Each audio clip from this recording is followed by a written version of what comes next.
We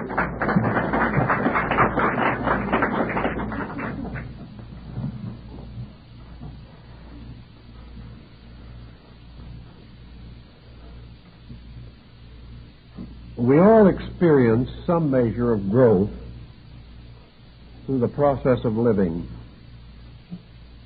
And we recognize this growth in that in some way it bestows upon us a more adequate attitude, a more reasonable point of view, or greater courage of decision and determination when need arises. A person said to me not long ago, when I was growing up, I had a very bad temper. But I worked on it quite sincerely, and now my temper is more controllable, and I am less likely to give way to blind impulses or negative attitudes. So this person concluded, I think I have grown a little through the years. Thus we think of growing as a progressive process of self-improvement. Sometimes we feel that it is thrust upon us, more or less against our wills. Other times we strenuously attempt to cultivate some sense of increasing ability to cope with circumstances. Growth is a word, however, which applied to the inner life of man is rather abstract, confusing, and it is used very loosely to cover a wide variety of processes which we do not really understand. Perhaps the architect has something to offer in this particular phase of our living. A man designing a house watches day by day the physical structure growing and developing through layer upon layer of stone or masonry, or through the continuous efforts of artisans who by degrees bring the structure to completeness. This process of bringing things to completeness by naturally and inevitably slow procedures sort of reminds us of the idea of building personal character. To the thoughtful person, growth is not a sudden leap toward light. Growth in man, as in nature, is a slow, regular, continuous, almost imperceptible procedure. Without the assistance of special types of cameras, we cannot watch plants grow. But we do know that if we return several days later and view the plant, we can observe the changes in it, the unfoldment and enlargement of it, and we see that it is filling gradually the archetype of its own kind. Growth is not something we can measure always in terms of moments, but it is something that accumulates, becoming a gradually increasing force for the attainment of some end which we desire or we regard as necessary and proper. Now, when we study man, the question always seems to arise as to what part of man actually grows. We know the physical body develops and reaches maturity, that a growth does take place there. But having once achieved its own maturity, the body continues on a more or less level platform for the greater part of life and then shows definite signs of decline. The physical person does grow, but it is impossible to conceive this growth as being identical with the development of the person inhabiting this body. To a measure, there seems to be a connection. We know that we have come to expect degrees of physical growth to be associated with consistent degrees of mental development. We do not expect the small child to be an intellectual. We do not expect the small child to grope with problems that are suitable to an adult. We notice, however, that in the course of schooling, the growing child gains certain familiarity with knowledge and gradually comes into the possession of a group of facts which in turn he can use to extend his own insight beyond these facts themselves into their reasonable implications. He has been provided by education with a basic group of elements of knowledge, and by making proper or the best use of these elements, he realizes that he can enrich his life and can gradually gain skill or proficiency in some chosen field. We also know that one kind of growing is more or less completed in the educational process. By the time the person has graduated from high school or college or whatever the case may be, it is assumed that he has received the primary instruments upon which to build or with which to build a mental life. He has been taught with some reservations how to use the various faculties of his own mind.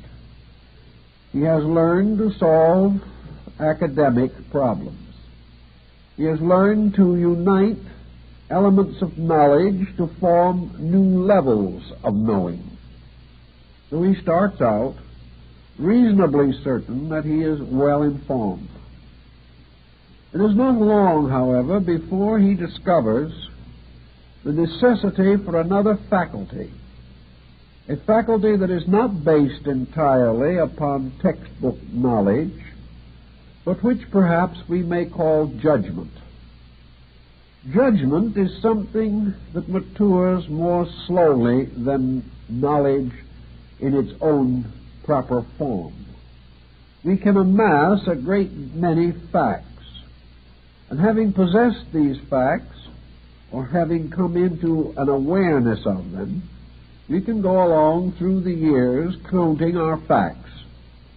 We can bring them into the forepart of the mind at will. We can use them to interpret other facts, or to recognize things similar to those which we have learned. But there comes a time after schooling ends, usually, where the person is forced to face personal judgment, personal responsibility, and to make personal decisions. This seems to require other forms of knowledge. And out of all of the basic schooling that he has gained, there must come a certain overtone, some ability to cope with things not directly learned, but about which learning offers some assistance. As we go along through life, of course, we are inclined to specialize our activities, and as a result of this process, to accumulate more facts in some areas than in others. Because we have more available facts, we are more proficient in these areas. But always there is a dividing line between the workman, we might say, and the executive. The executive is the person who seems to be able to use knowledge more adroitly. The executive seems to have certain capacities and certain skills by means of which his contribution is more dynamic than that of the person who simply has remembered a large area of information. Some fields of activity do not call for much mental executive effort. Others depend heavily on it for the success of enterprise. So looking inside of ourselves and trying to analyze the structure of our own natures, we realize that through the sensory perceptions, as we have already discussed them in the previous talks of this series, and in cooperation with the mental coordinating power, that we do come to certain rather vivid conclusions about things. We are able to arrive at judgments. We are able to go a little beyond what might be termed the body of our facts and become in a measure prophetic. We sense larger meanings, although we may not possess the full understanding of them.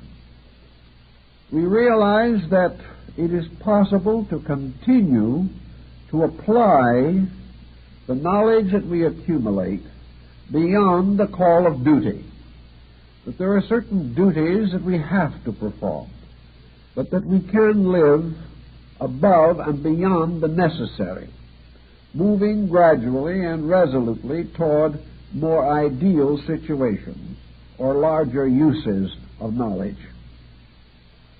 Growth implies not only the possession of an increasing amount of available insight, but also the factor of experience. And experience is conferred only by active participation in life problems. Growth perhaps comes more directly from the pressure of experience than from any other single cause. It is the emergency which forces man to draw out of himself all available mental resources.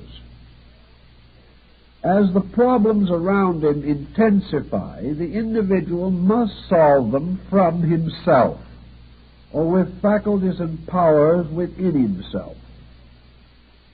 If he is in a comparatively secure condition, if his wants are few or his needs are easily met, it follows that for the most part he will not be challenged.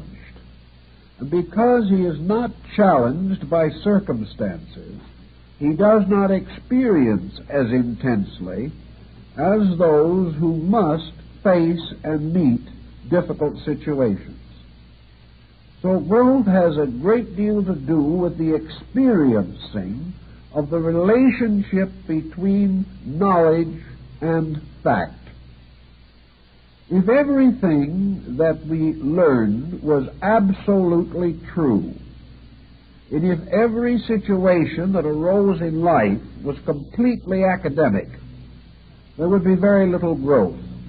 We could take the information that we learned in kindergarten and apply it to the problems of mature years. But we find that this is not the case. We observe that the individual, proceeding down through the years, is constantly required to face situations which he is not able to adequately meet. One of the common situations here is our inability to visualize, even abstractly, the number of possible situations that can arise in life. The old Jesuit father, Athanasius Kirchhoff, made an effort to estimate some of these incredible factors. He found that a comparatively small group of basic units, perhaps not more than 20 or 30, could be brought into so many conceivable combinations that an individual writing down these combinations at the rate of 10,000 a minute could not live long enough to write them all down. In other words, a comparatively small group of basic situations can result in combinations extending into the billions of billions. This means that in our experience, no two situations will ever be exactly alike. And none of them will ever be exactly alike the example in the textbook. This can be taken for granted. I remember a young doctor who had recently hung out his shingle, and one of his earliest problems was an acute appendicitis. He thought back very, very carefully to his experience in dissection. He also brought out all the books and the charts to make sure that he knew where everything was when he got started. As the operation proceeded, his confusion grew. The appendix was not where it was supposed to be.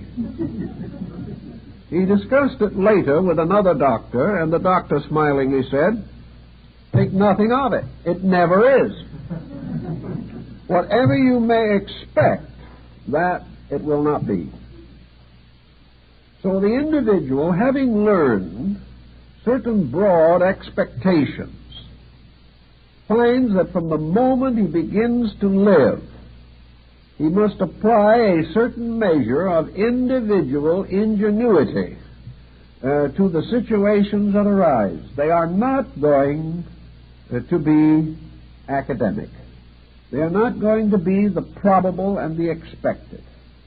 In every combination of factors, there is something that seems to make that combination uniquely difficult. To face this unique difficulty, the person must therefore add to his general knowledge a certain resourcefulness. He must be prepared for emergencies. He must adjust to them. And he must have certain imagination, a power to experience the possibilities of things and be prepared for them. Thus, growing has something to do with the enlarging of the area of the known patterns into which circumstances conform themselves as a result of constant contact with those patterns. This means further that through each experience that occurs, the individual adds something to his basic fund of knowledge. This fund, therefore, grows constantly unless the person closes his mind to growth. Assuming that he is a normal individual, he finds that this increasing fund of knowledge provides him with greater securities. He is less likely to be surprised. He is less likely to be bewildered. His expectations have no longer the very close patterns which come from theoretical knowledge. As he goes along, therefore, he experiences a greater resourcefulness. He experiences greater assurance. And as the skilled surgeon, after many surgical experiences, gains a certain facility to handle emergencies.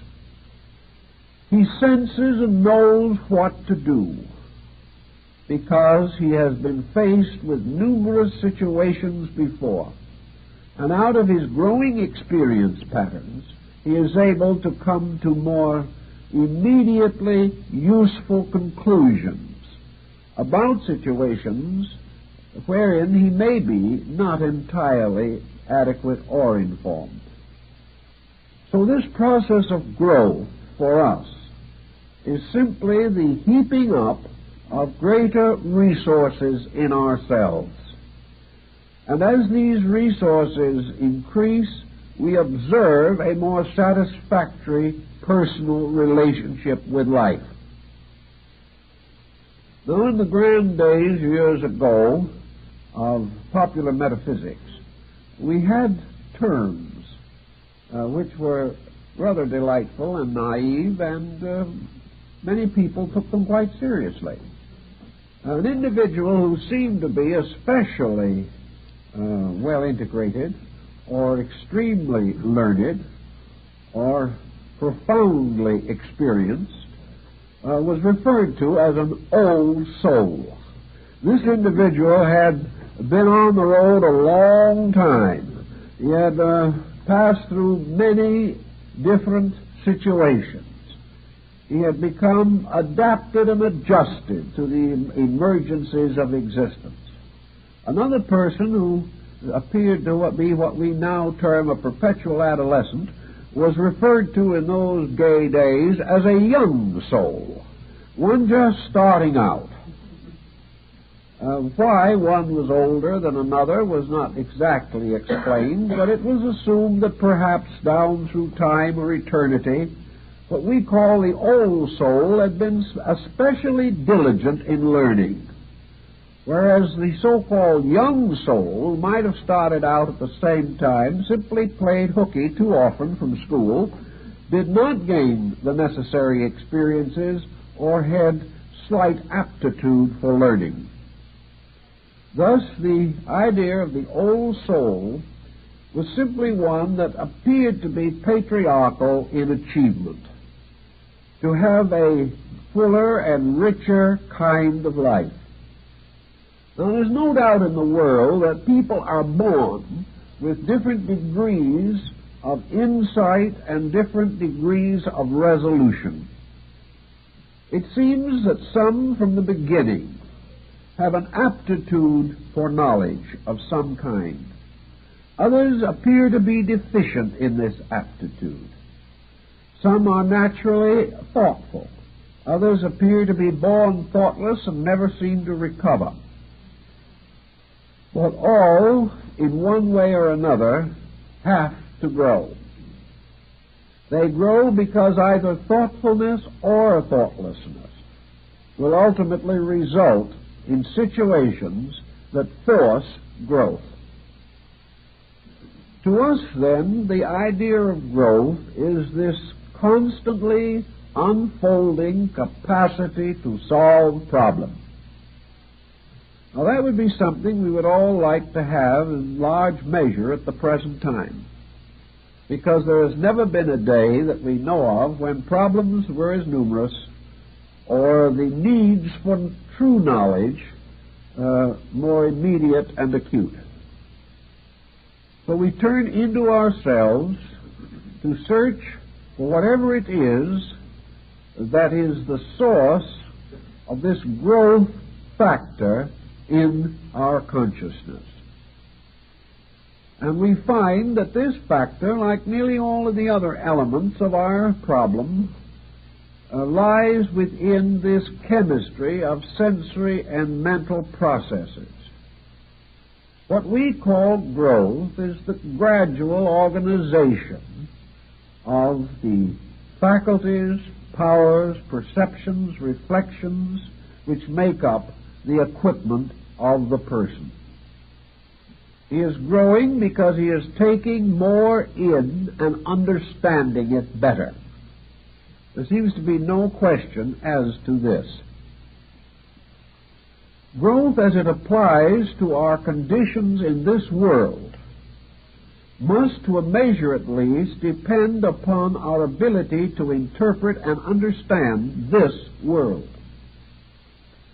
We may assume that we have another life entirely apart from mortality, but our existence in the material universe and our adjustment to its problems seem to require that we become increasingly aware of the laws, patterns, purposes, plans, and processes that operate here.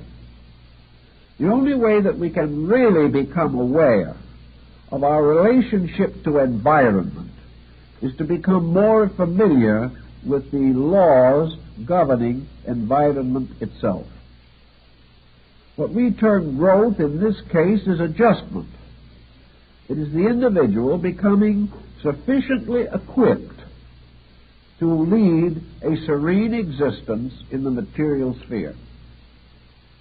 To gain this serenity, he must begin to study this mortal existence, how it is organized, how it functions, what contributes to problem and what contributes to the solution of problem.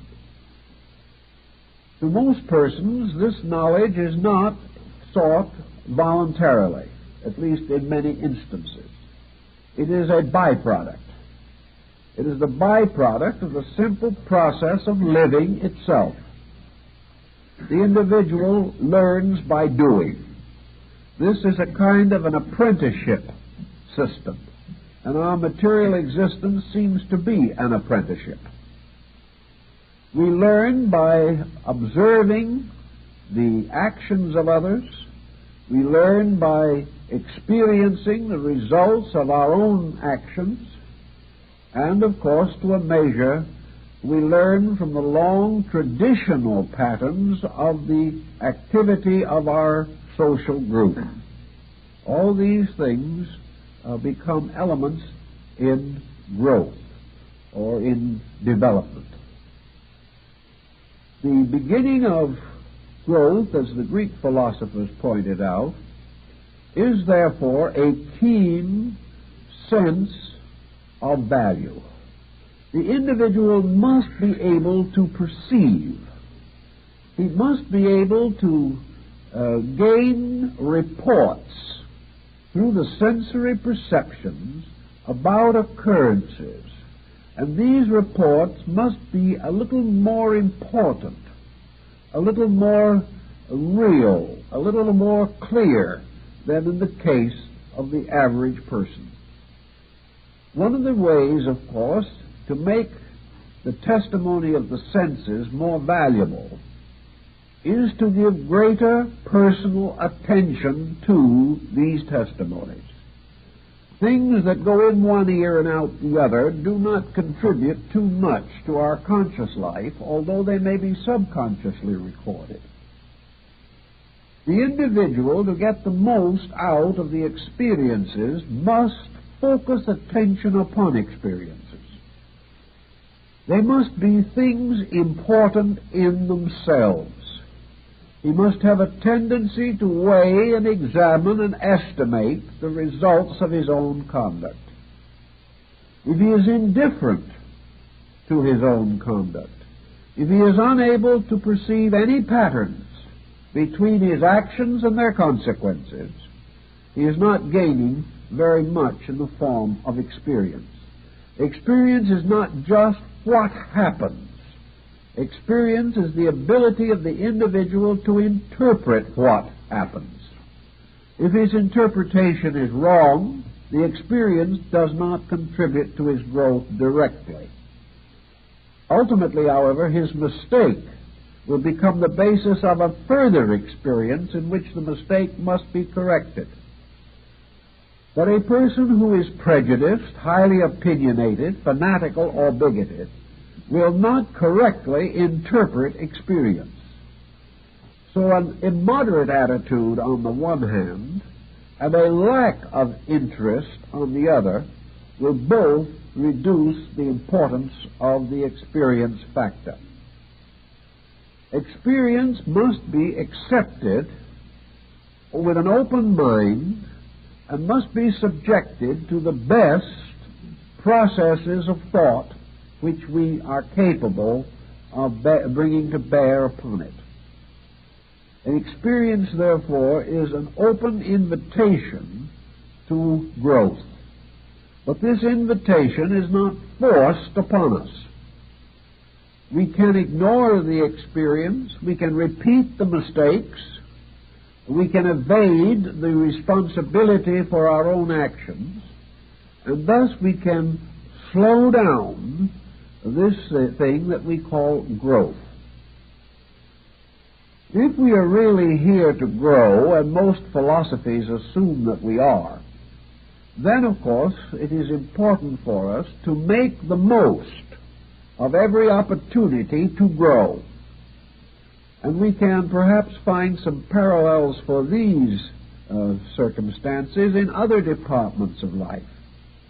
A non-artist looking at a scene in the forest or on the side of a hill will observe the same general physical forms that an artist will see. The artist, however, if he is going to paint this picture, must have an acute sense of proportion and color. An artist painting a tree will not paint it exactly as a non-artist will see that tree. If you ask the non-artist what color the tree is, he will say it is brown. At least the trunk is brown. But when the artist paints that brown trunk, he may use from 5 to 15 different colors to get that brown.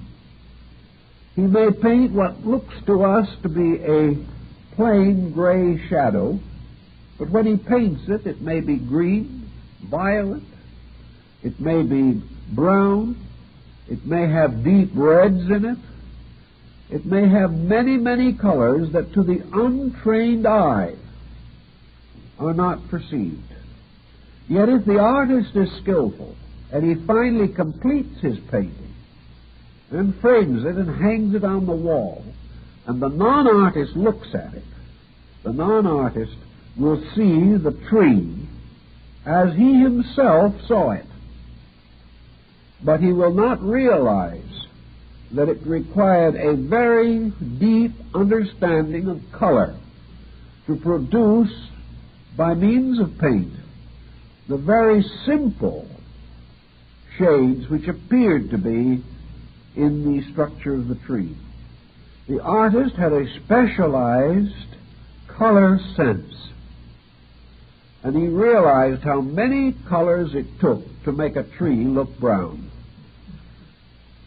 Now, in this way, a philosopher or a mystic, looking at life, sees much more than the person who is thoughtless or indifferent or unskilled or ungifted in these areas.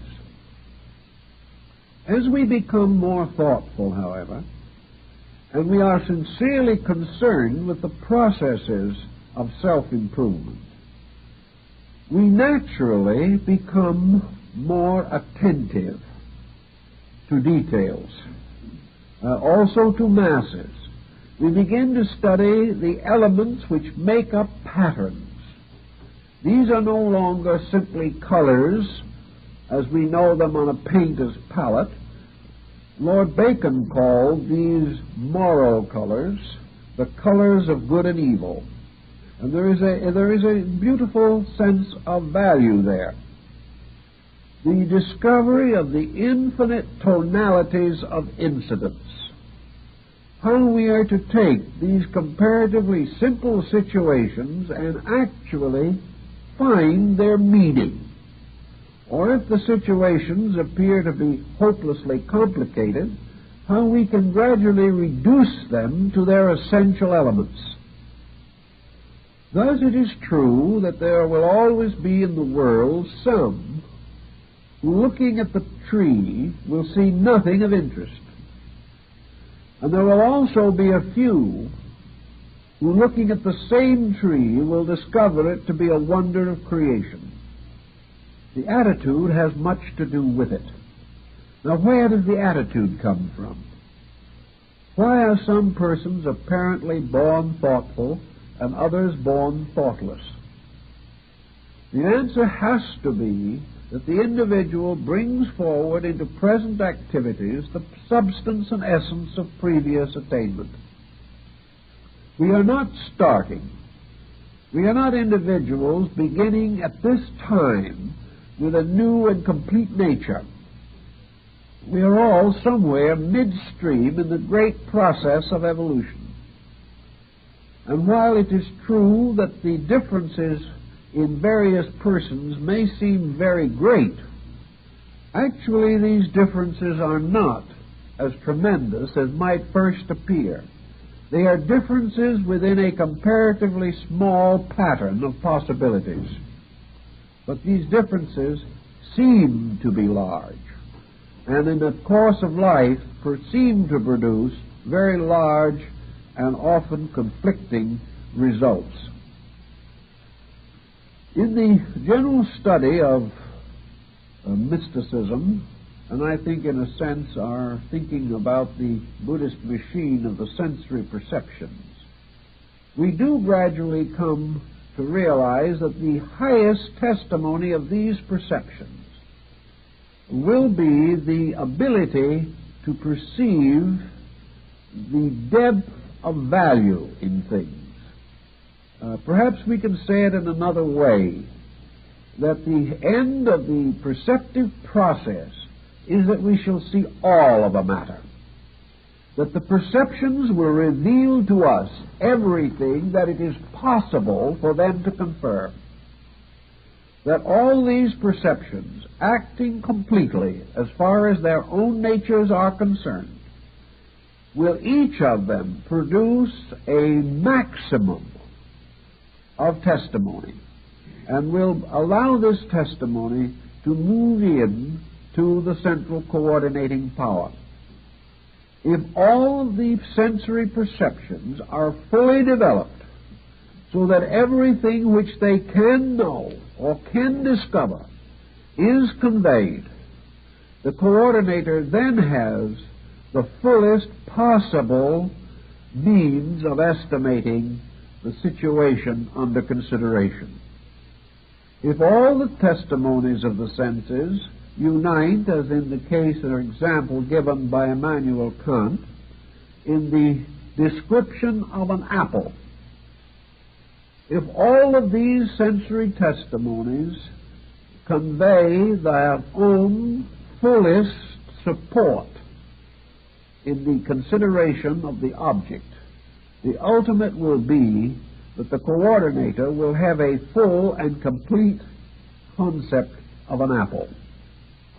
Each one of the faculties will have contributed a supporting or sustaining testimony.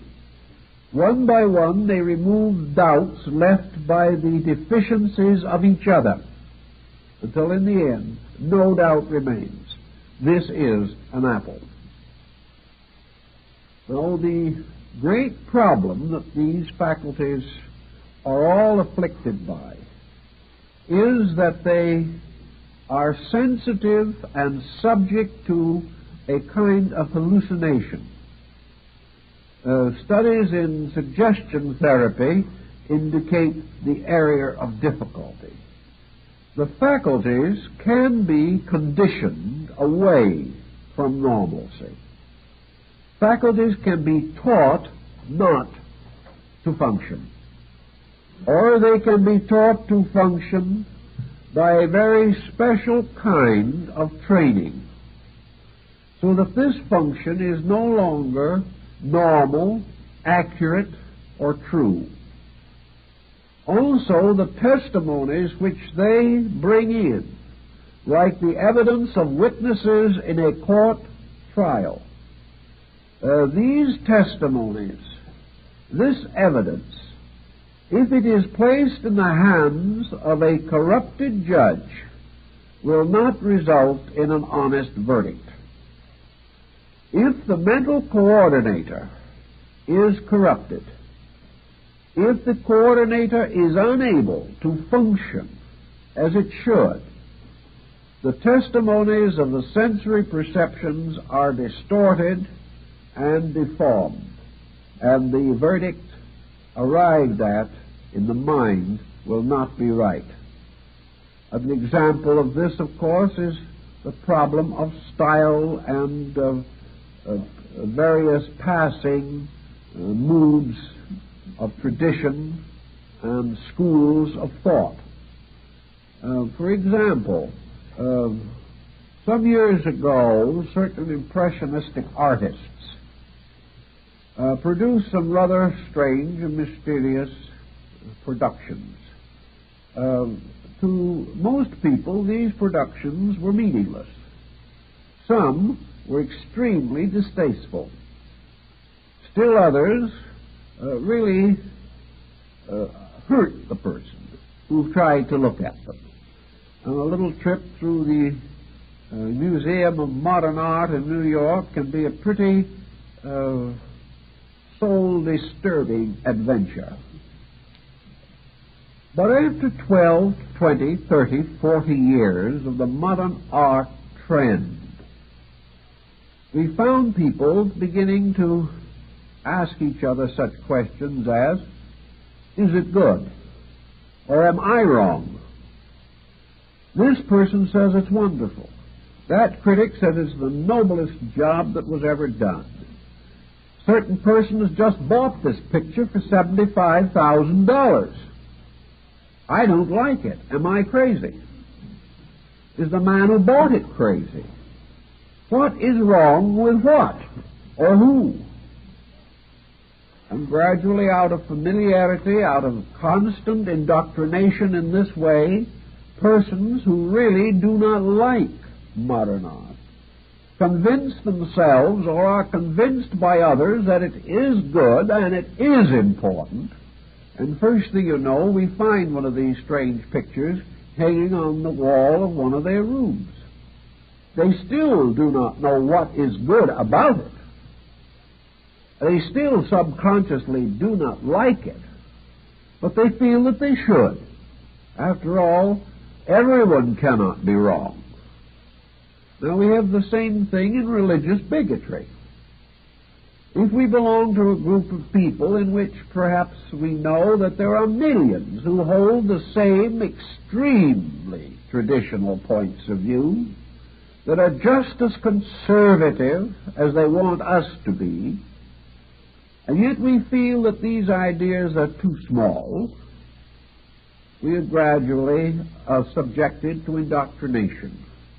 In time, we may become just as narrow-minded as the person whom we might resent, simply because in due course we have sold ourselves an attitude which destroys for us the validity of our own experience. In a more personal way, an individual will develop gradually a habit of being sorry for themselves. Self-pity is a very pitiable condition, yet many people develop it. After a time of being sorry for ourselves, we establish a habit pattern. And in the due course, practically every testimony that comes in to our sensory structure is distorted or in some way exaggerated so that it will appear to contribute to our own misery. In this way, we can continue to become more and more sorry for ourselves. Experience finally ends as nothing but the final justification that we have been picked out of the universe to be made miserable. Every other factor is lost. Nothing is recorded but that which supports the intensity of our own viewpoint. Now, no one is completely clear of viewpoint. Some have it in larger doses than others.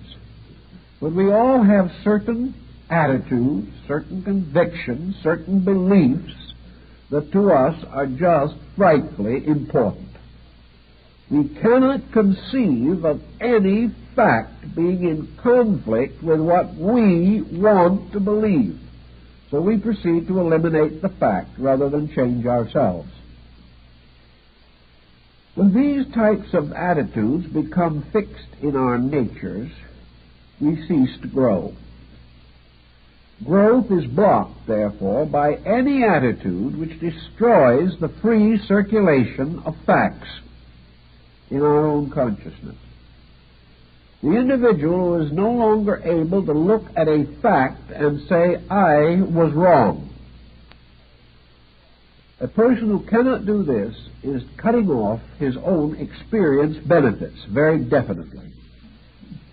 Experience almost always must lead us, finally, to the correction of our own conduct into conformity with the reality of the matter under analysis or thought. The moment we try to force the fact to change, we are in trouble.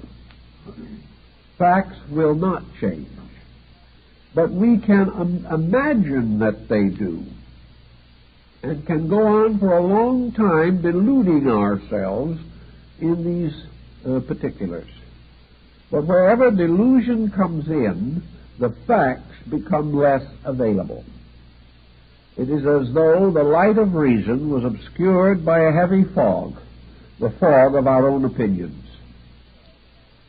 In the problem of yoga, or in the mystical disciplines of the Near East and ancient times, one of the ways to grow was to clear the channels by means of which man is aware of life. As long as these channels are blocked or obscured by false attitudes, the person cannot grow graciously. He makes so many mistakes that nature becomes an instrument of retribution for that person. Nature seems to turn on him and hurt him. Nature hasn't turned at all. The individual has only gotten into such a bad relationship with nature that he is hurting himself. In the machinery of cognition, anything which destroys the smooth running of the machine is bad. I remember in the old days when we had bookkeepers and accountants who didn't have computers and things of that nature, and had to work it out almost entirely with their own basic knowledge of mathematics. Many of them did not even have an adding machine. And in the old days, when the adding machine was first introduced, those who had not been trained to use it considered it a very unpleasant device and continued to do it in the old way. But there was a terrible catastrophe when the bookkeeper, having about 40 or 50 different number patterns in his mind, and just getting them drawn together, was interrupted by someone talking to him. The entire pattern that he had added up sort of dissipated instantly, and he had to start all over again. In other words, he was interrupted, his mind was turned away from the sum that he was gradually adding together, and if this happened too often, the poor old man frequently got a little irritated about the whole thing. The same process takes place within our own thinking. If we are building up a beautiful pattern of consistent and related subjects and matters, if we are gradually getting at the facts of a case, and then a prejudice flashes into the situation, or the individual suddenly turns against fact by some subconscious process in himself, the whole structure falls apart. All of the validity of the gradually forming pattern is broken up, and the mind has to start again to put the pieces together. To meet this, our ancient brethren always insisted that the only way to gain the greatest amount of experience is to reduce the personal equation in the use and estimation of experience. The personal equation is always one that is very highly tinctured by personal desire and personal advantage. Where this becomes too strong, facts will never be known.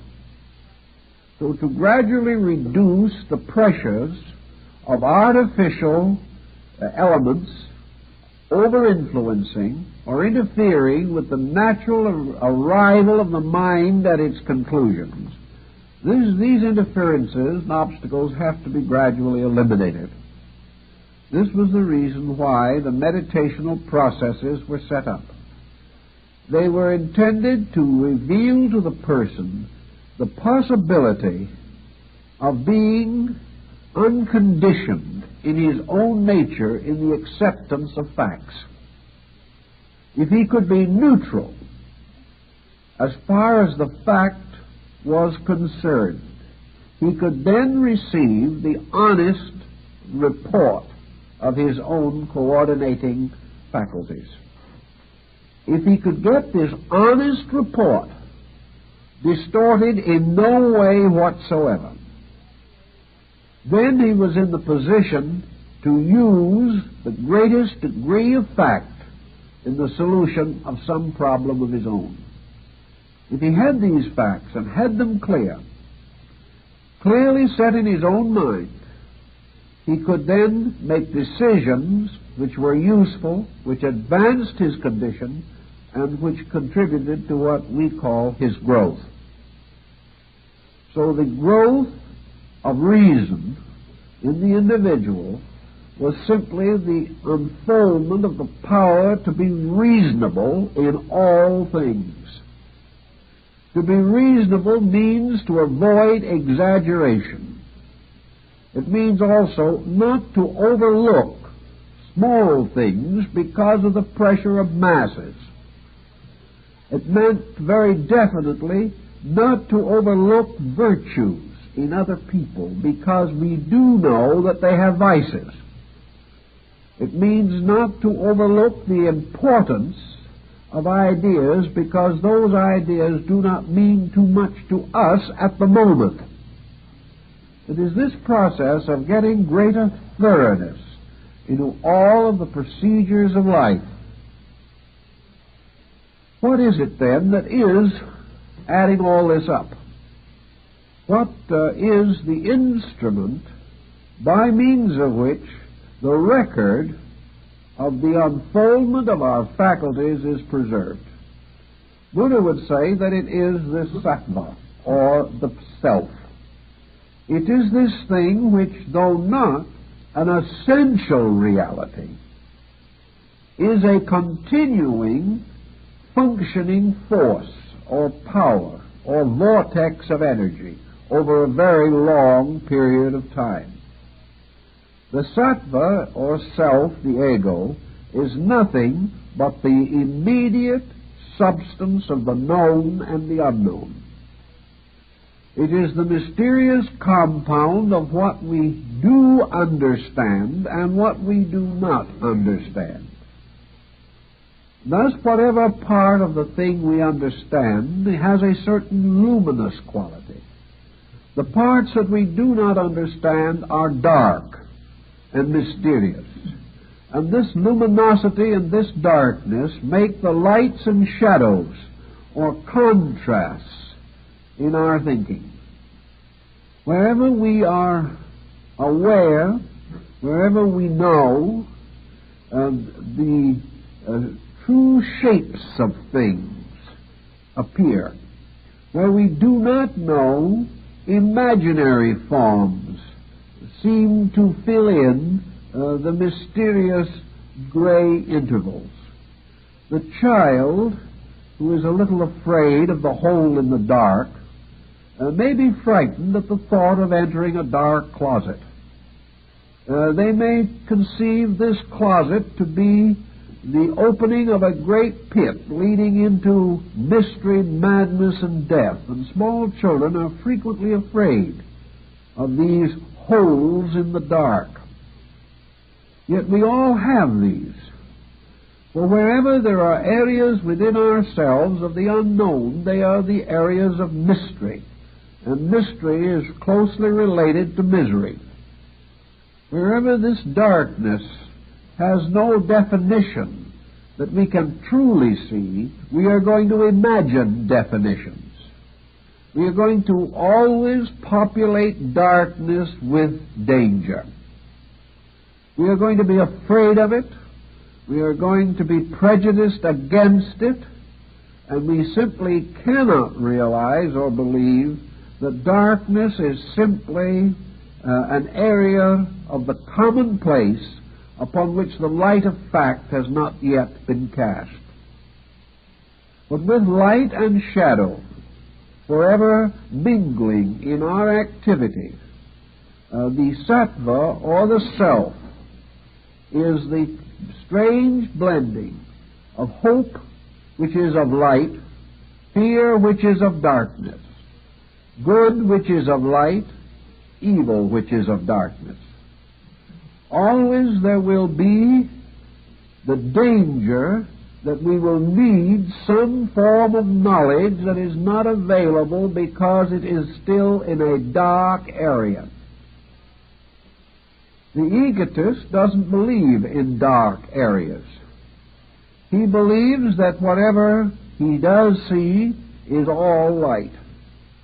And because he is overconvinced of his own knowledge, he falls easily prey to his ignorance. He is therefore the easiest of all persons to deceive and exploit.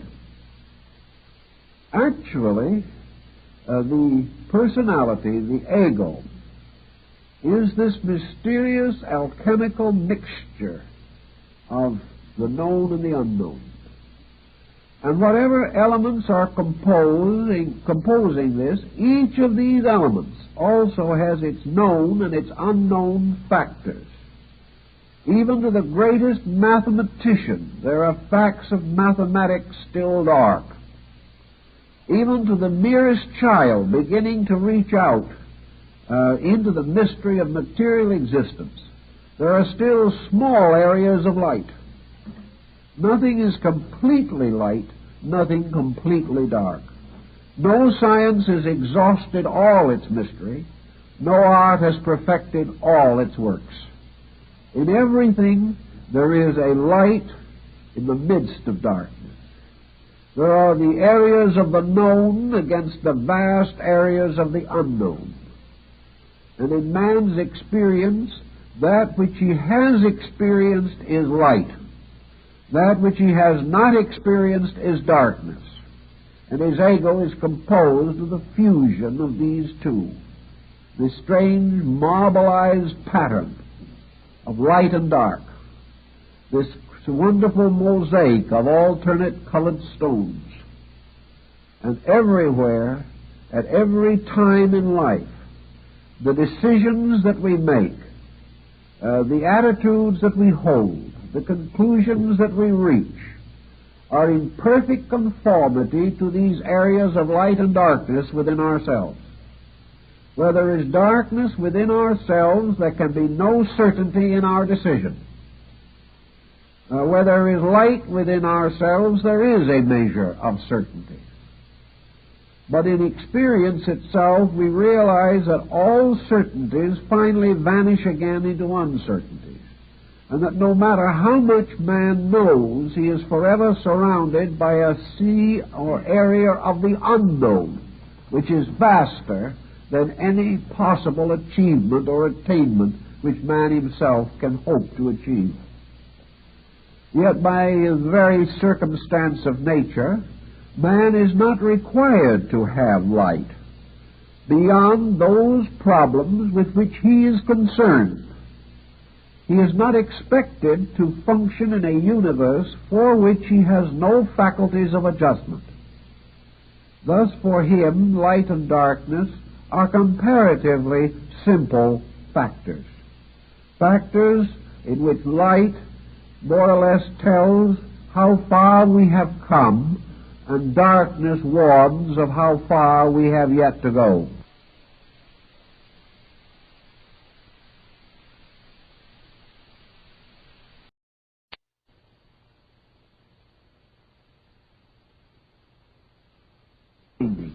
We will always ultimately come to the point where darkness sets in. Here we must either admit ignorance or try to bluff. Or we must deny our own ignorance and try to force an opinion or some form of a concept upon others concerning that which we do not know. Now, the light runs out in a number of directions. One of the directions in which one of our deepest problems lies is that the area of the unknown for most persons involves the inner lives of other people. We have the greatest amount of light on surfaces. We have a considerable amount of physical light on physical surfaces. We look out as we drive our car, we see the roads, we see the trees, we see the people. There doesn't seem to be any lack of light. But the moment we leave surfaces, either to ascend or descend from the obvious, we begin to come into a twilight region, and from that pass finally to utter darkness. When we try to understand other people, we realize that what we call understanding them is nothing more than bestowing our own attributes upon these other people. We interpret them only in terms of ourselves. They interpret us only in terms of their own natures. So as far as the facts are concerned, the inside, the inner part of everything is dark. Sometimes it's a little darker than at other times, but there is always a gray shadow there somewhere. The inside of ourselves is dark. We have no real ability to declare with absolute certainty the experience of our own inner life. We live upon a surface, and onto this surface seems to float upward a great deal of subjective material, but we do not know just where it comes from or how it reaches the surface. The depths of ourselves, the depths of other things are strangely dark. The difference between a light area and a dark area for man is also one other thing. In light areas, we have light because we have experienced. Perhaps not now, but sometime. Always where there is light, it means that whatever that light pertains to, we have done. We have actually achieved a distinct victory wherever light seems to cast itself upon other things. If we see a thing correctly, it is because we have truly experienced the fact of that thing. Darkness is always an area of non-experienced existence. It means that in that particular area we can only depend upon the opinions of others, hearsay, belief, tradition, or at best, second-hand experience transmitted from others. The second-hand experience may cause a certain pre-dawn to break a little. We may see a little gray shadow where the darkness was before, and it looks as though a little light was there. But until we have actually experienced it ourselves, there can be no true light. For this light cannot be reflected from the consciousness of other people. Each person, in his search for light, must light the outside from the inside. There is no escape from this absolute necessity. To grow is then to be able to increase the areas of light. To grow is to gradually take the shadows away from dark areas. And as we take the shadows away, the facts of those areas, now lighted, become available for use. The more of these lighted areas exist, the more certainties we have. Let us take an anthropological point of view for a moment. Our remote ancestors had mostly darkness and very little light. They feared everything. They feared physical darkness. They feared a clump of trees a few hundred feet from the cave where they lived. They feared every animal, every creature. They feared the sky and the winds and the lightning and the thunder. And they bestowed upon practically every energy of nature the power to hurt them. These persons were therefore forced to exist in a vast world of fears. For wherever there is no light, there is much fear. Down through time, this very process of growing has gradually reduced these fear factors. We no longer regard the thunders as the voices of angry gods. We no longer think of lightning as something aimed at us because we have broken some taboo or have failed to make proper offerings on the altars of demons. We no longer regard everything around us as fearful. Little by little, we have come to understand some of the elements of our own existence. Wherever we have understood, light has come, and on this understanding we have built progress. And this progress is a collective form of growth. But where from the beginning to now the dark areas have never been cleared, in these areas we still have primordial fears. We still find that when we let down the surface courage arising from mutual support, we do experience some of the old atavistic terrors that burdened our forebears. Many people are still intensely superstitious. Many are still convinced of the presence of great evil forces moving behind the mistakes of mankind. We haven't yet learned that these evils are really a combination of darkness and our own inability to find the light of solution to problems.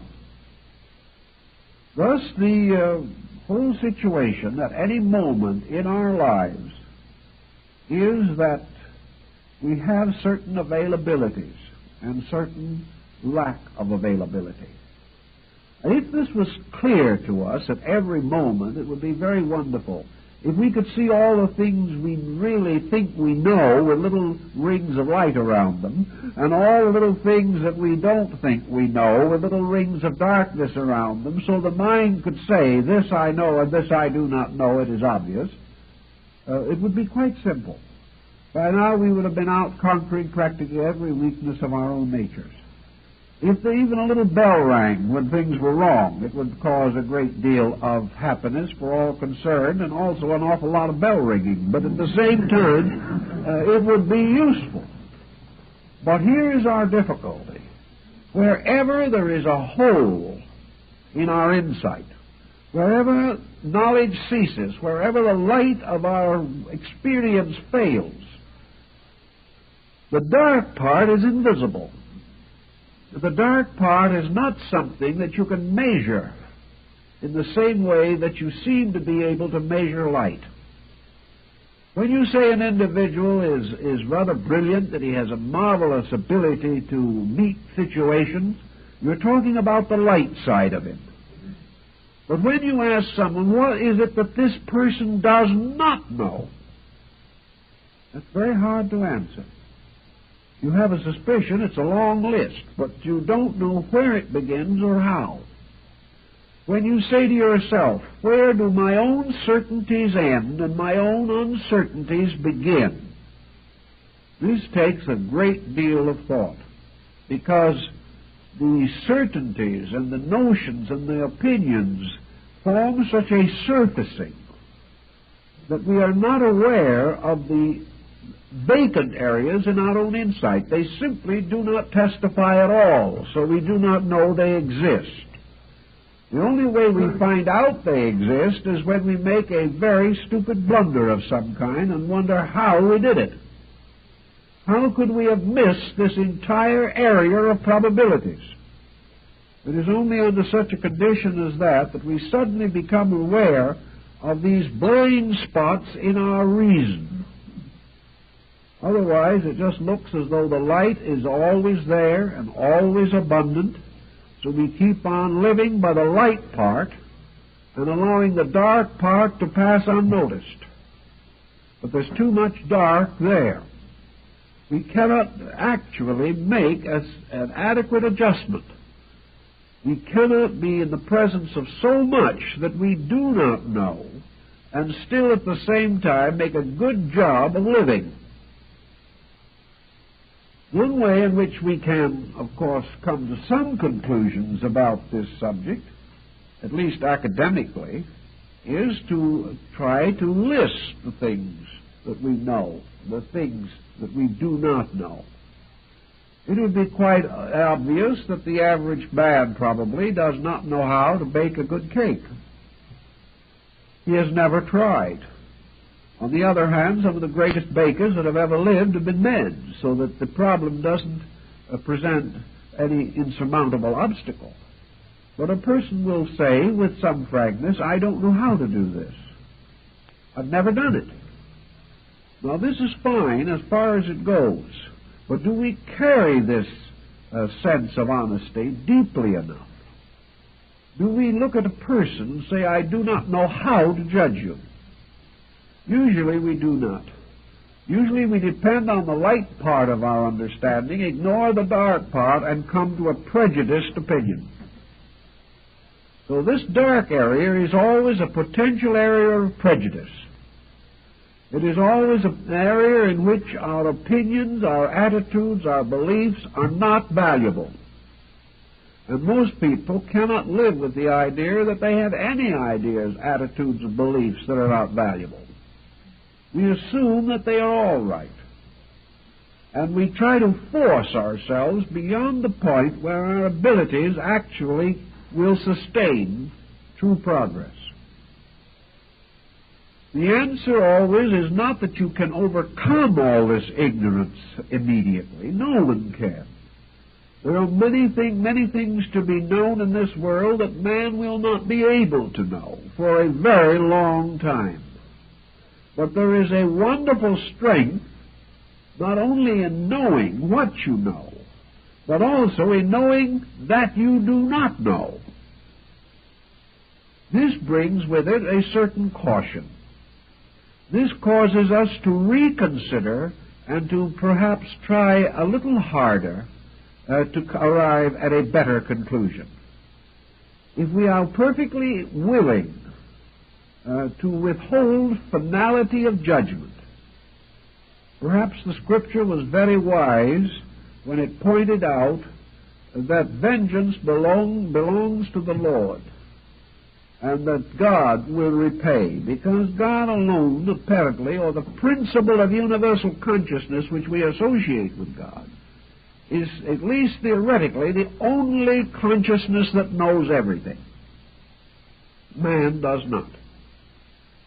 Man's knowledge is in the constant process of enlargement, and this enlargement is his growth. Growth must begin by the recognition of what we know, where we are in knowledge, and also the full recognition of that which we do not know. And because the fact that we do not know is the larger equation in most instances, we have to proceed rather cautiously. Knowledge must be extended from foundations established in consciousness. We cannot plunge into some vast abstraction far from the shores of certainty. What we must do in each case is extend the known, carefully, methodically, thoughtfully, to its next areas of probability. We must light near to where light already is. We cannot flash this light into the midst of the darkness and expect to have it very solutional. Growth, then, is a gradual encroachment upon darkness. It is a little more and more of light extending cautiously, carefully, wisely into the unknown. The person can constantly build upon what he already possesses. And as he continues to build, the structure of his consciousness enlarges. The structure of his insight enlarges. And gradually, knowledge leads to experience, which brings further light. Light is always the experience factor. Light is the thing known certainly by having actually experienced that thing. To begin the cycle of growth, then is to become aware that the so-called ego or self is itself in the process of becoming. It is not something that is complete. The ego cannot turn to us the current of universal knowledge. We cannot dig deeply enough into the ego to get any more out of it than is in there. This is a mistake people have had the tendency to make. They have assumed that because something is inside of us, this must be infallible. It is not. The judgments of the ego can never be greater than the experiences which are stored in the coordinator, or this force, the factor, which brings all experience to bear upon new experience, or brings experience to bear upon the challenge for the need of experience. So there's no use hunting inside the personality for infallibles. They will not be found there. The best that is going to come out is the best that is in there. Now, there's much more in there than there used to be. That is why, in spite of our mistakes and in spite of our neglects, man is growing. He is growing because little by little the content of the experienced part of knowledge is constantly growing, but slowly, not nearly as rapidly as we wish it would grow. There is also another very tricky factor which you seldom hear discussed and which does not usually obtrude itself into this problem. Namely, that as man is learning by experience to adjust to certain situations, the processes of history are making these situations themselves extinct. The individual may have passed through a great deal of experience in the Roman Empire. Let's imagine that consciousness learned certain things in the Roman Empire, or in one of 100 previous embodiments. This would be much more helpful if we still had a Roman Empire, but unfortunately we do not. So experience divides itself very clearly into two levels. Experience which is only useful in a condition which itself is highly time-bound. The experiences that we may have passed through during the Crusades or during the medieval period in history will not necessarily be sufficient to equip us for the problems of today. Just as the young man today graduating from school could not go back 10 years from now and take the same examination and pass. He could not do it.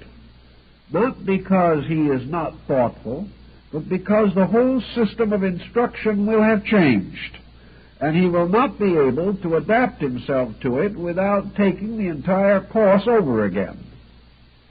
Very few graduates could graduate a second time 5 years later. This means that there is an experience pattern that is extremely immediate.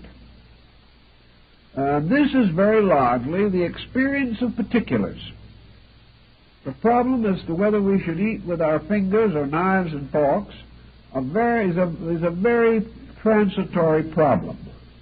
Also, the skill we may learn in driving an automobile may be of no use to us, except for the particular embodiment in which we now find ourselves. But behind and below this level of passing experience patterns, there is another which reminds us of the fact that essential elements do not change very rapidly. For example, the person learning to drive a car conscientiously, intelligently, honorably, and with due consideration for the rights of others may never drive a car again after he gets through with this life. but his due consideration and his conscientiousness and his thoughtfulness and his prudence will be useful forever. Thus, we cannot tie these achievements entirely to an incident or to a level. For true growth is always a growth of principles. And this is why so much of modern education is wasted.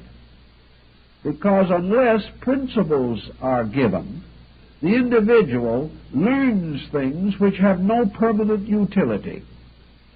The person who learns to keep the police code may be a criminal himself 2 years from now because the code will change.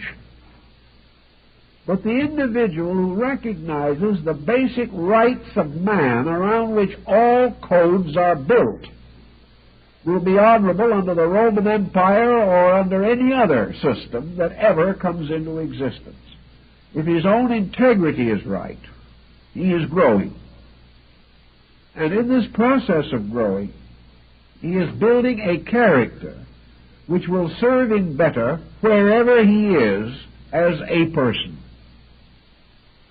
The real reason behind growth is always the maturing of the power of the individual to keep the rules of existence. Now, among the most shadowy areas of our personality are those areas, there is that general area which has to do with principles. We have great difficulty in understanding the more abstract phases of universal law. Certain laws we can see and work with. We recognize the law of gravity. We recognize that water has a tendency to flow downhill and things of this nature. But when it comes to the moral laws of life, we're not sure of them at all. And when it comes to the great question of what the universe expects and demands of us, there is really very little uniformity of opinion. These great areas of principles, what is truth, what is beauty, what is love, these great thoughts generally catch us in dark areas. We do not know how to cope with them. When we think of love, we can only think of human affection. It is very difficult for us to conceive of a universal affection. When we think of beauty, we think of it in terms of what we like now. We have no real understanding of its deeper significance. We are subject, therefore, to shifting standards in all these things. When we ask ourselves, what does the universe want me to do next? We are in an area where there is not too much light generally available. A little, perhaps, a little more than we admit sometimes, because we're not always very anxious to do what the universe wants to be done next. It may interfere with what we want to do next. But if it does interfere, and we permit our own purposes to overshadow universal purposes, we're not going to grow directly. We're going to grow the hard way, through having broken faith with the rules of the game. But let's say for the moment that we really want to grow, and we want to do what is next. We want to do what is best for all concerned. We would like not to evade anything. We would like to head into that experience which will most enrich us and will most help us to grow. All philosophy agrees that to make this decision, the first requirement is that we become impersonal. We cannot serve God and Caesar successfully at the same time. Caesar, in this case, being ourselves. We cannot do exactly what we want to do and still be uniquely attentive to the universal plan of things. We're not that far advanced that our own desires will always conform with universal good. This is too much to ask. So the decision must be that before we can decide what is good, we must be willing to accept the decision and do that which is indicated. We must be perfectly willing to put this good above our own personal feelings. This is a conflict. It is always a conflict, and is the reason why all over this world today there are people who have beautiful ideas but are not doing very well with them, actually, in practice. But if we really want to grow, and grow as rapidly and effectively as possible, this strange sense of the impersonality of right must be experienced within us. We must say to ourselves truly that the universal will must be done. What is it that the deepest part of my insight concerning existence tells me is the next thing to do? The final end of experience is in itself that it always does point the way to the next thing. But it does not point the way to things 10 or 15 steps removed. Experience almost always tells us why we are right or why we are wrong. But we are not too attentive. So we can say that if the person will place that which is right and that which is necessary and that which is good above his own personal desires, he has a very good chance of being able to estimate the next thing for himself. In a broad, general manner, one thing we can nearly always point out as a formula. Not always, but it is an overwhelmingly common formula. And that is, if it's hard and you don't like it, it's next. Now this is practically Scripture. If it is the thing you say, Lord, deliver me from, that is probably what you should be working on. If it is next to impossible, it is next. Most folks would rather do the things which are easy. This means they would rather repeat previous experience. If they've gotten so good at it for the last 50,000 years that it just practically is automatic, then they're willing to make a supreme effort and do exactly what they intended to. But if it's difficult, if it means that the person has to make some unique and rather unpleasant effort, in the general thought that all effort is unpleasant, if the person finds that it is not the thing that a lazy man can do, if it is not a continuance of the existing pattern, then probably it is high time to do something about it. Another good rule is, if something is hurting you, your next problem is to find out why. This process of going on, being hurt forever, and simply suffering is not nature's plan. If you are sitting on a hot stove, do not assume for a moment that the infinite requires you to stay there.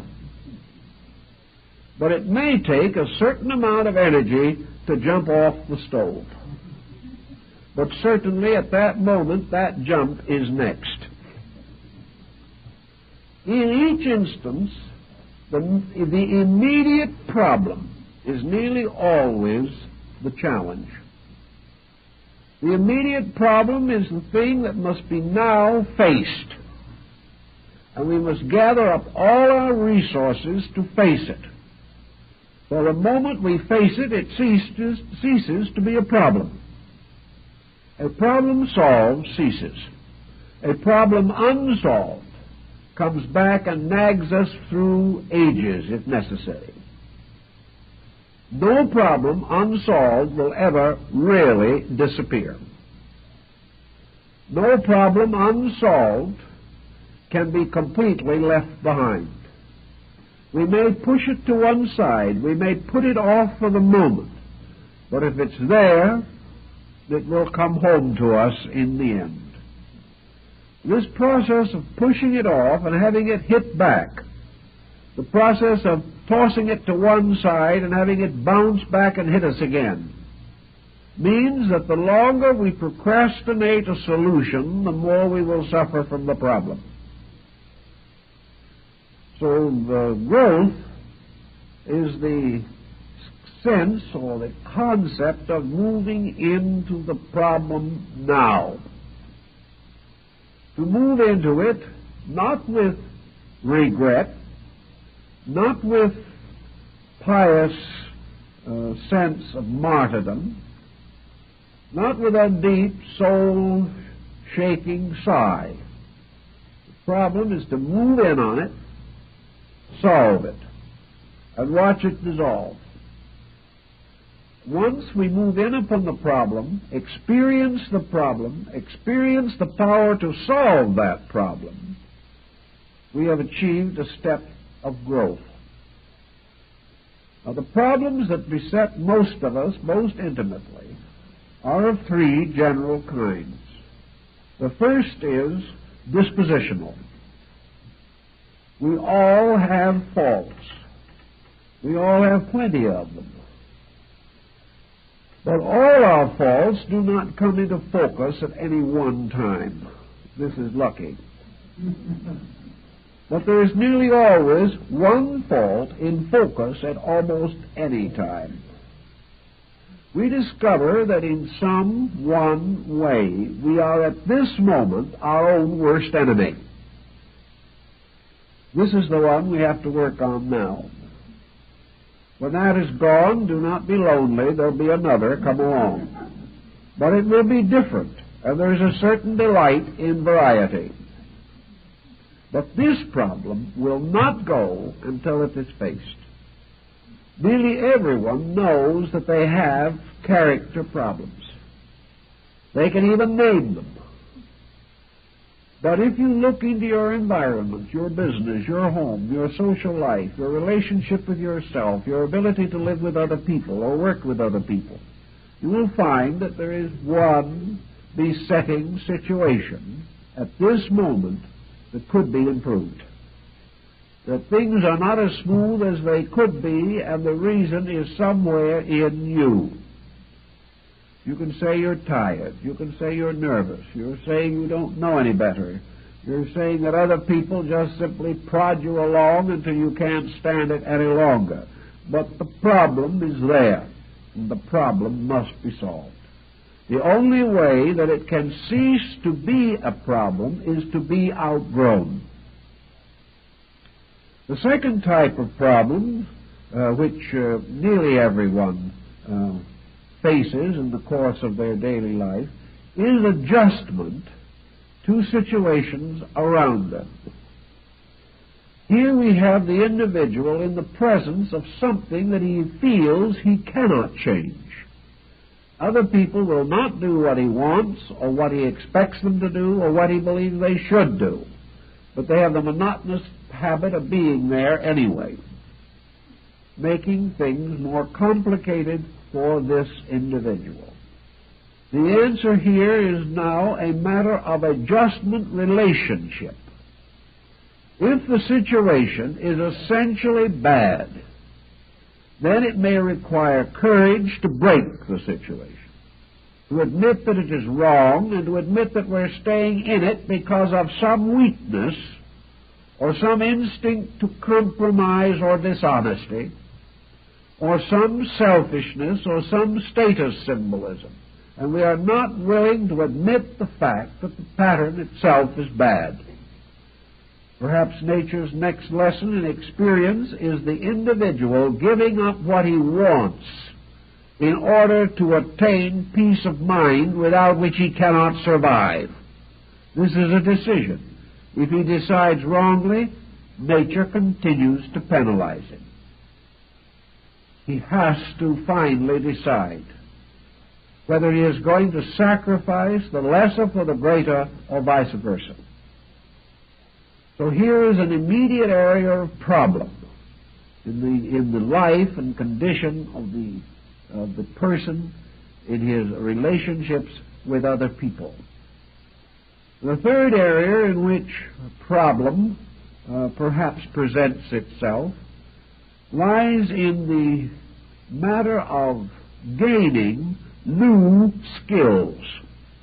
There is nothing an individual dislikes more than the thought of going back to school after he's graduated.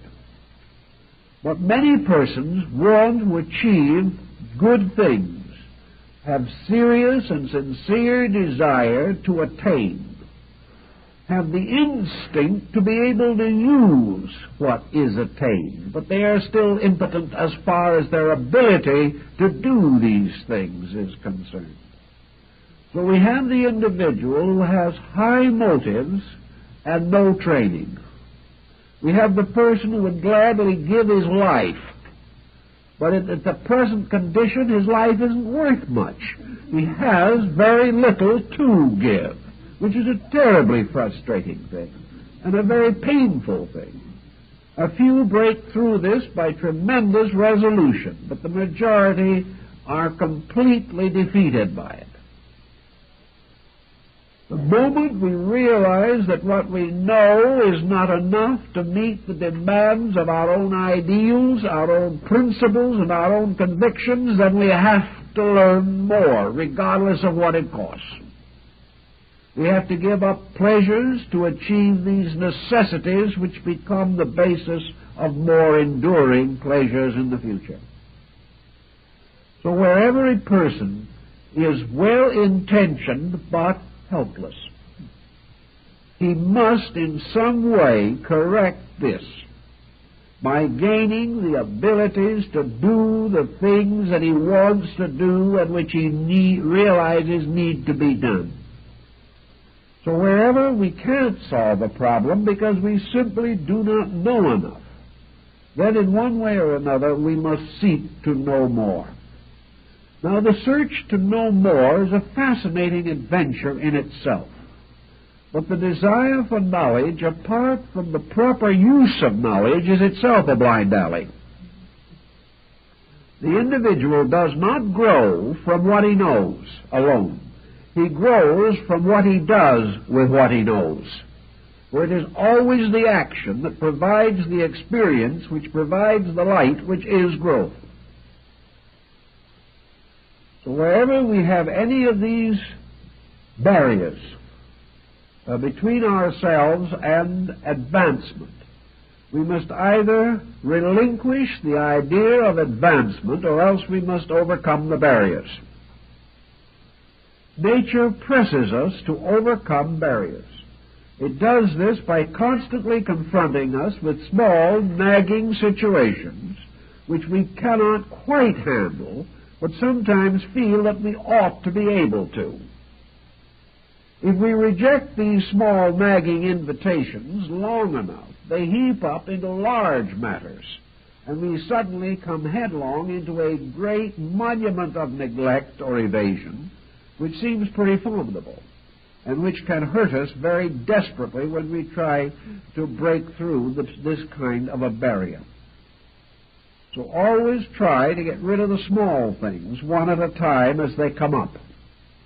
Because if you can do this, they will not make the large things. And each small thing conquered and experienced becomes a new light upon other things. It's very interesting that every drop of experienced consciousness that we have enriches the whole of our total egoic insight. As we get further and further into the true mysteries of light, as we recognize them in the ego itself, we come finally to realize that the end of growth is a mysterious condition of universal light. Now, the moment light is universal, the moment light is not separated by objects. For example, we can imagine that you stand a vase or a cup or a bowl on a table and you light it as you would if you were an artist going to draw a picture of this. The bowl stands out because of contrast. One area is lighted and the other area is not lighted. This results in modeling. It gives the picture its highlights and its shadows, and because of highlights and shadows, the picture exists. If there was nothing but highlight, there would be nothing on the paper, whatever, except light. Thus, if we go on experiencing and increasing light and continually contribute to the decrease of shadow, we pass finally into the condition of consciousness in which there is no shadow. And this means actually that we have outgrown the entire concept of good and evil, of light and darkness.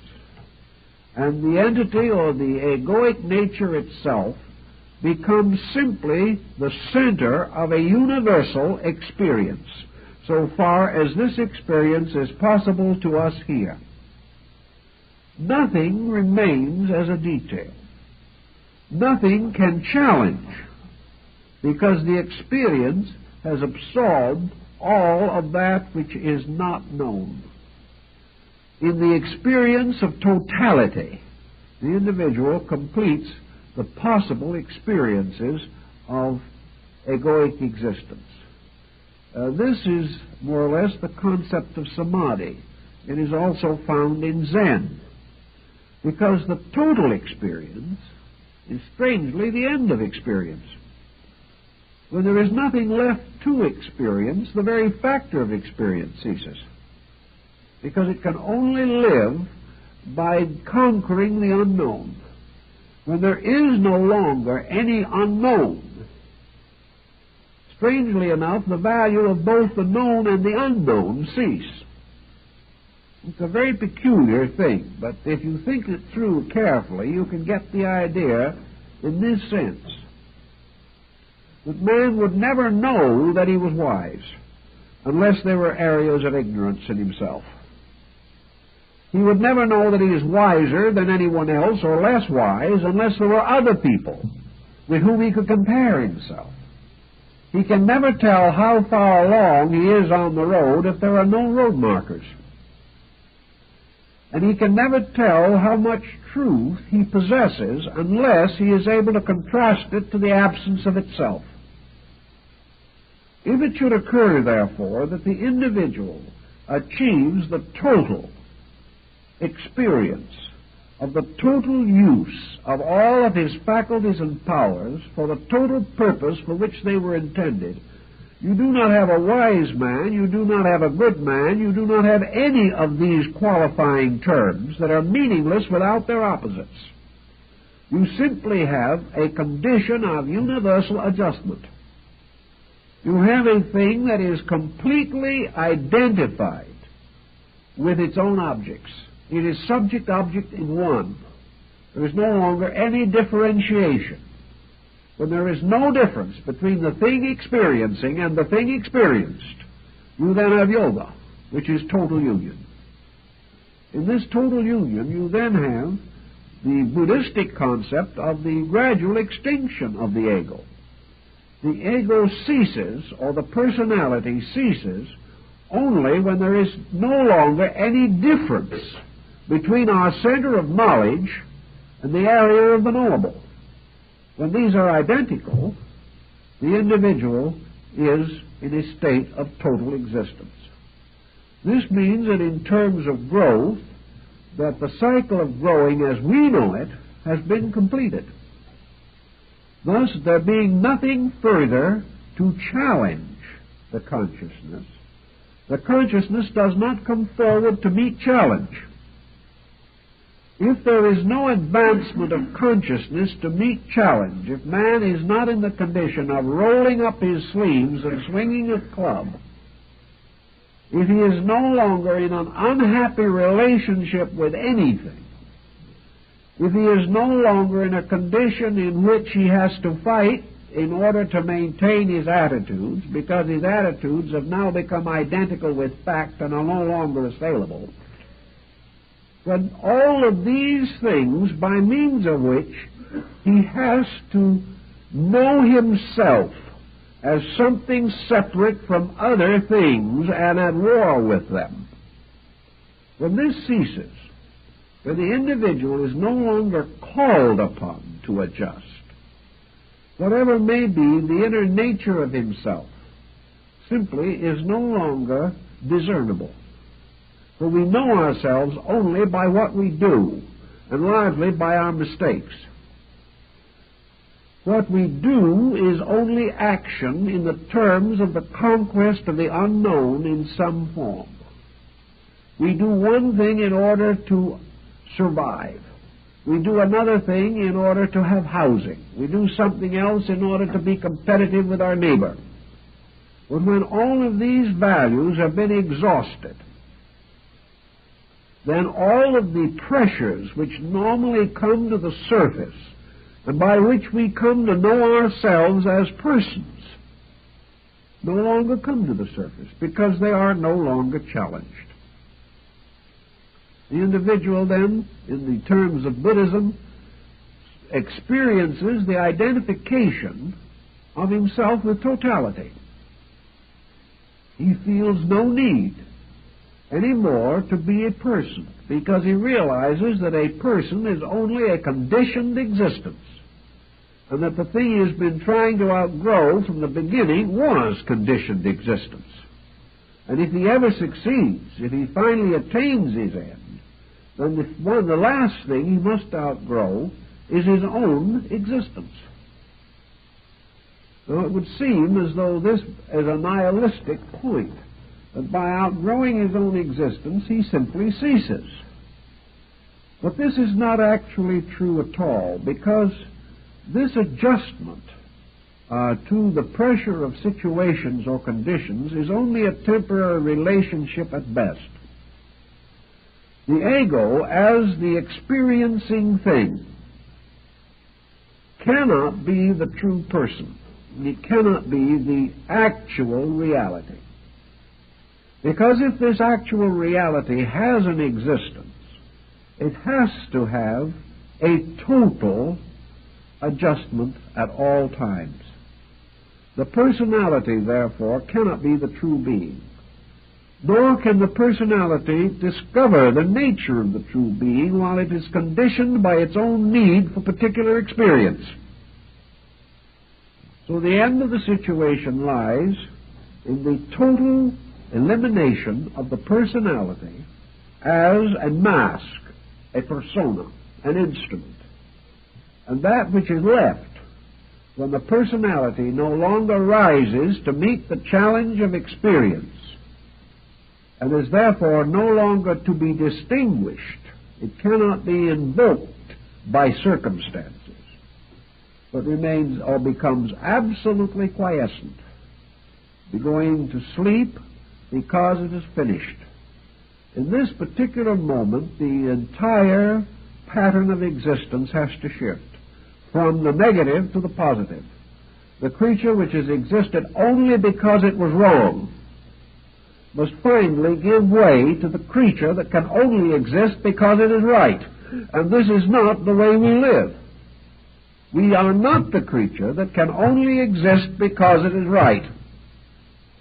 Therefore, this is another kind of creature.